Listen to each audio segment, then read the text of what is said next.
Welcome to Khyati connects.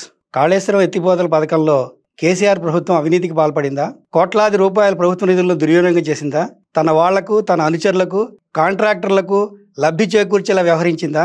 ఎక్కడా నిబంధనలు పాటించకుండా డిపిఆర్లో పేర్కొన్నట్టు నిర్మాణాలు చేపట్టలేదా?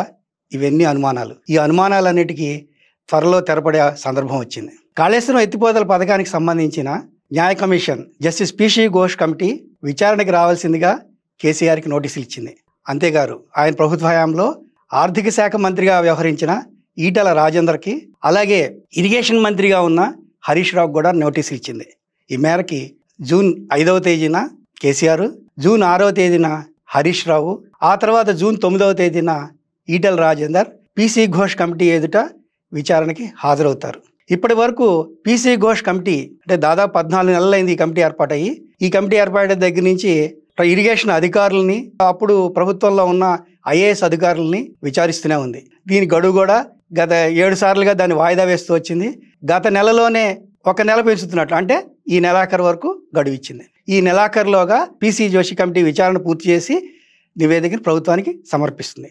సో ఈ నేపథ్యంలో ఏం జరుగుతుంది అనేది, విచారణలో కేసీఆర్ ఏం చెప్తారు, అసలు విచారణకు హాజరవుతారా లేదా అన్న అనుమానాలు చాలామందిలో ఉన్నాయి. ఎందుకంటే గతంలో విద్యుత్ కమిషన్ ఎదుట హాజరు కమ్మని కేసీఆర్కి నోటీసులు ఇచ్చినప్పుడు కొంత గడువు కావాలని కోరారు. తర్వాత కోర్టుకు వెళ్ళి అసలు ఈ కమిషనే రద్దు చేయాలని ఆయన డిమాండ్ చేశారు. ఈ నేపథ్యంలో కేసీఆర్ విచారణకు హాజరవుతారా లేదా అనేది ఆసక్తికరంగా మారింది. అంతేకాదు, ఇప్పటి వరకు విచారణలో అధికారులు కానీ, ఇంజనీర్లు కానీ, ఇతరులు కానీ చెప్పిన విషయాల్లో ఎక్కువ మంది ప్రభుత్వ పెద్దలు చెప్పడం వల్లనే మేము అలా నడుచుకున్నాం తప్ప మేమెక్కడా నిబంధనలు అతిక్రమించలేదు, వాళ్ళు ఏం చెప్తే అది చేశాము అని చెప్పారు. అంటే కేసీఆర్ చెప్పినట్టే మేము చేశాము అని అర్థం వచ్చేటట్టుగా చాలా మంది మాట్లాడారు. సో పిసి ఘోష్ కమిటీ ఈ అంశాలనే క్లారిఫై చేసుకునే అవకాశం ఉంది. 2024లో ఏర్పాటైన పిసి జోషి కమిషన్ నిర్మాణం, నిర్వహణ, డిజైను, అలాగే క్వాలిటీ కంట్రోలు, పిఎన్టి అకౌంట్స్, నీటిపారుదల, ఆర్థిక శాఖ, ఇలా వివిధ విభాగాలకు చెందిన ఉన్నత స్థాయి ఉద్యోగులు, అలాగే ఐఏఎస్ ఆఫీసర్లని విచారించింది. వాళ్ళు చెప్పిన సమాచారం ప్రకారం ఈ మొత్తం పరిస్థితి అంతా, దీనికి సంబంధించిన విషయాలంతా నేరుగా కేసీఆర్ వైపుకే దృష్టి మళ్ళేలా చేశాయి. మేడిగడ్డ బ్యారేజీ కుంగిన నేపథ్యంలో మేడిగడ్డ బ్యారేజీతో పాటు అన్నారం, సుందిళ్ల బ్యారేజీలపై కూడా ఈ న్యాయ కమిషను విచారణ చేపట్టింది. కాళేశ్వరం ప్రాజెక్టుకి గుండెగాయ లాంటి మేడిగడ్డ నిర్మించిన 3 ఏళ్లకే కుంగిపోవటం అనేది ఆందోళనకి కారణమైంది. అసలు ఈ విచారణ అంతా అక్కడి నుంచే ప్రారంభమైంది. సో దీని మీద 3 రకాలైన విచారణలు జరిగాయి ఇప్పటికీ.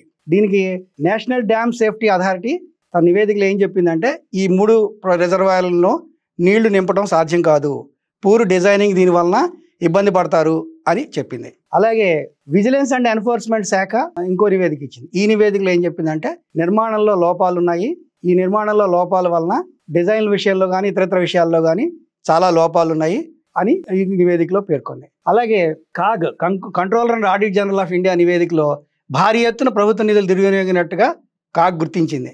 కాళేశ్వరం పేరుతో భారీ అవినీతి జరిగింది. దాదాపు 89,000 కోట్ల ప్రాజెక్టు, ఆ తర్వాత పూర్తయ్యే సమయానికి అది 1,00,000 కోట్లను దాటింది. దీనిలో కాంట్రాక్టర్లకు అనుచితంగా చెల్లింపులు చేశారు, ఎక్కడా నిబంధనలు పాటించలేదు అన్న విషయాన్ని కాగ్ చెప్పింది. కాగ్ నివేదికని కాంగ్రెస్ ప్రభుత్వం అసెంబ్లీలో ప్రవేశపెట్టినప్పుడు అందరూ దిగ్భ్రాంతి చెందారు. సో నిర్మాణంలో అవకతవకలు, డిజైన్లో లోపాలు, డిపిఆర్లు రూపొందించకుండా నిర్మాణం ప్రారంభించడం, డిపిఆర్లో పేర్కొన్న స్థలంలో నిర్మాణాలు లేకపోవడం ఇష్టారాజ్యంగా వ్యవహరించారన్న అభిప్రాయాన్ని క్రియేట్ చేస్తోంది. దాంతోపాటు కాళేశ్వరం నిర్మాణం జరుగుతున్న సమయంలో బీఆర్ఎస్ ప్రభుత్వ పెద్దలు అనేక సందర్భాల్లో కాళేశ్వరం గొప్పతనం గురించి కూడా చెప్పారు. ఈ నిర్మాణం ఒక ఇంజనీర్ల కంటే ఎక్కువగా కేసీఆర్ దీన్ని స్వయంగా పర్యవేక్షిస్తున్నట్టుగా చెప్పారు. అంటే కేసీఆర్ చెప్పినట్టుగానే నిర్మాణం సాగింది అన్న అర్థం వచ్చేటట్టుగా వాళ్ళు మాట్లాడారు. ఈరోజు అవకతవకలు, లోపాలు, వ్యవస్థాగతమైన లోపాలు, నిర్మాణ లోపాలు, అన్నిటికంటే దారుణం ఏంటంటే, కేంద్ర జల సంఘానికి ఇచ్చిన నివేదిక ఇవ్వటానికి ముందే తమకు తగినట్టుగా నిర్మాణంలో మార్పులు చేసుకున్నారు అన్న అంశం చాలా తీవ్రమైన విషయం. ఇన్ని అవకతవకలు, ఇన్ని ఆరోపణల నేపథ్యంలో బీఆర్ఎస్ ప్రభుత్వం ఒక ఫ్లాగ్షిప్ ప్రోగ్రామ్గా చెప్పుకున్న కాళేశ్వరం ఇంత దారుణమైన పరిస్థితి ఎదుర్కోవటం అనేది ఇరిగేషన్ రంగంలో చాలా మందిని దిగ్భ్రాంతి పరుస్తోంది.